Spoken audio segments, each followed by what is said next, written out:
আপনারা এই আহমদুল্লাহর ওয়াজ দেখাও বন্ধ করে দিন এবং সরকারের কাছে আমি আহ্বান জানাবো আহমদুল্লাহর যতগুলো ফেসবুক ইউটিউব পেজ আছে সব বন্ধ করে দেন। কে বলে বোরকা একদম পুরা মুখ ঢাকা, হাত মোজা, পা মোজা, বোরকা এটা ইসলামের পোশাক? কোথায় লেখা আছে?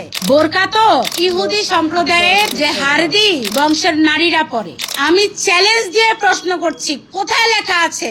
কোরআন শরীফের কোথায় আছে পুরা পর্দা করতে হবে, হাত মোজা, পা মোজা পড়তে হবে, নারীরা ঘর থেকে বাইরেতে পারবে না? যদি মহিলাদেরকে খাওয়াতে পারো তাহলে বিয়ে করা সুন্নত। আরে মহিলারা কি খালি খাওয়ার জন্য জন্ম নেয়? শায়েখ আহমদুল্লাহ ভাই তাকে নিয়ে কুরুচিকর একটা বক্তব্য দিয়েছেন সেই শাহবাগী মহিলা। আমরা মনে করি বাংলাদেশের একজন নব্য তাসলিমা একজন বাহির হয়েছেন এই মহিলা, তিনি এমন ভাবে কুরুচিকর বক্তব্য দিয়েছেন যে তিনি আপনারা কেউ আপনাকে আহমদুল্লাহ সাহেবের কেউ বক্তব্য শুনবেন না। সে কোনো আলেম না, সে একটা ইউটিউবার।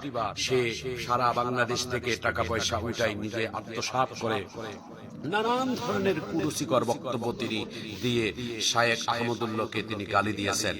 আমরা এতটুকুই বলতে চাই, শায়েখ আহমদুল্লাহকে তিনি একাই গালি দেননি। এই নারীর পিছনে একটা মহাশক্তি আছে যে নারীদের কোনো মাহরামের দরকার নাই।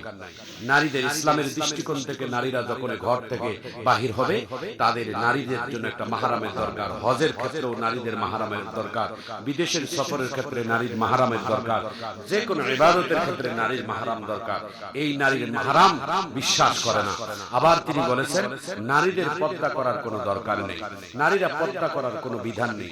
নারীরা যেই পোশাকে পড়তে তার মন চায় সেই পোশাকে পরে তিনি বেড়াবেন। তৃতীয় নাম্বার, এই মহিলাটা তিনি বলেছেন ইসলামের দৃষ্টিকোণ থেকে নারীদের ক্ষেত্রে এই বোরখা পরা, নারীদের ক্ষেত্রে কোনো ইসলামের দৃষ্টিকোণ থেকে এইভাবে কাজ করা কোনো ইসলামের জায়েজ নেই। এমন ইসলামের কুরুচিকর বক্তব্য দিয়েছেন।